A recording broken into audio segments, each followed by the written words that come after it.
Hi friends, இன்றைக்கி பார்த்தீங்க அப்படின்னா பாப்பாவுக்கு வந்து உரப்பில்லாத உருளைக்கிழங்கு உரப்பு இல்லாமல் இவங்க இப்படி தான் சாப்பிடுவாங்க. இப்படி செஞ்சு கொடுத்தா நல்லா விரும்பி சாப்பிடுவாங்க. அது எப்படி செய்யணுன்றதை பார்க்கலாம் வாங்க. குழந்தைங்களுக்கு வந்து இது வந்து வாரத்தில் ஒரு 2 தடவை 3 தடவை சேர்த்துக்கிட்டேன் அப்படின்னா கண்டிப்பாக வெயிட் கெயின் ஆவாங்க. குழந்தைங்களுக்கு வந்து ஒரு 7 மாதம் குழந்தையிலேருந்தே கொடுக்க ஆரம்பிச்சிடலாம். ஆனால் அவங்களுக்கு இப்படி கொடுக்கக்கூடாது. பாப்பாவுக்கு 2 வயசுனால நான் இப்படி செஞ்சுருக்கிறேன். 2 வயசு முடிஞ்சிச்சு. எப்படி செய்யலான்னு பார்த்தீங்க அப்படின்னா, ஒரு பாத்திரத்தில் வந்து கடுகு எடுத்து நம்ம தாளிப்பு மாதிரி எப்பயும் தாளிக்கிறோம் இல்லையா, கடுகு சீரகம் போட்டு தாளிச்சிட்டு அது கூட ஒரே ஒரு வத்தல் வந்து உங்கள் ஆப்ஷன் தான். நான் ஒரே ஒரு வத்தல் வந்து ஃப்ளேவருக்காக சேர்த்துருக்கிறேன். அப்புறம் 2 பல் பூண்டு தட்டி சேர்த்துருக்கிறேன். அப்புறம் பார்த்தீங்க அப்படின்னா அரிஞ்சு வச்ச வெங்காயமும் கருவேப்பிலையும் கொட்டிக்கிறேன். எல்லாமே இதை மொத்தமாக சேர்த்துட்டு நல்லா வதக்கி விட்டுறேன். நல்லா வதங்கட்டும். நல்லா கொஞ்சம் லைட்டாக வதங்க பின்னாடி கொஞ்சோண்டு உப்பு, லைட்டாக உப்பு உங்களுக்கு தேவைக்கே, நிறைய சேர்த்துடாதீங்க. குழந்தைங்களுக்கு ரொம்ப உப்பு சேர்க்கக்கூடாது. லைட்டாக நம்ம சாப்பிட்றத விட கம்மியாக தான் பாப்பாவுக்கு சேர்த்து கொடுப்பேன். உப்பு சேர்த்துட்டு வதக்கி விட்டுட்டு அதுக்கப்புறம் வந்து மஞ்சள் தூள் ஆட் பண்ணிக்கோங்க. கொஞ்சம் மஞ்சள் தூள் ஆட் பண்ணிவிட்டு நல்லா வதக்கி விட்டுருங்க.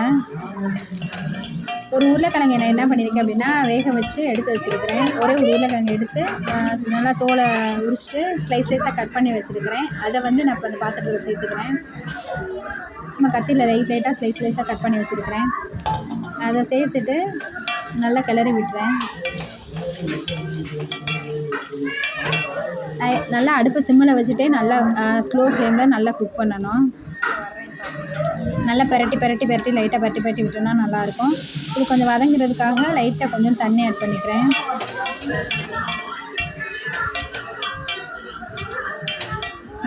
ஒல்லியாக இருப்பாங்க இல்லையா, அந்த குழந்தைங்களுக்குலாம் வாரத்தில் 2 டைம் கொடுத்தா நல்லா கண்டிப்பாக வெயிட் போடுவாங்க. அது உங்களுக்கே தெரியும். பாப்பாவுக்கு நான் அப்படி தான் கொடுப்பேன். ஆனால் அடிக்கடி வந்து ரொம்ப சேர்த்துக்கக்கூடாது.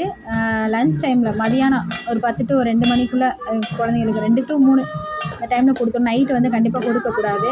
கொஞ்சம் தண்ணி ஆட் பண்ணிவிட்டு லைட்டாக கொஞ்சம் சிம்மிலே வச்சுட்டு ஒரு கொதி வந்த பின்னாடி பாருங்கள் எப்படி இருக்குன்ட்டு. தண்ணி வற்றிட்டு அதுக்கப்புறம் பாருங்கள், கொஞ்சம் லைட்டாக தண்ணி வற்றின பின்னாடி பாருங்கள், நல்லா ஒரு பெரட்டல் மாதிரி உருளைக்கிழங்கு பெரட்டல் மாதிரி வந்துடும். நல்லா இதுக்கு வந்து தயிர் சாதமும் இதுவும் வச்சு கொடுத்தேன் பாப்பாவுக்கு. நல்லாவே சாப்பிட்டாங்க. நிஜமாக நல்லா டேஸ்ட்டாகவும் இருந்துச்சு. நம்மளே சாப்பிட்லாம். நீங்கள் வந்து இந்த பச்சை வாடை இல்லாமல் அந்த வெள்ளைப்பூடு, வெங்காயம், கருவேப்பிலை, சீரகம் அதில் விட்டு நல்லா மட்டும் வதக்கி விட்டுறணும். வதக்கிட்டு இந்த மாதிரி பண்ணினீங்க அப்படின்னா நல்லாயிருக்கும், டேஸ்ட்டாக இருக்கும். ஒன்ஸ் ட்ரை பண்ணி பாருங்கள். பாய்.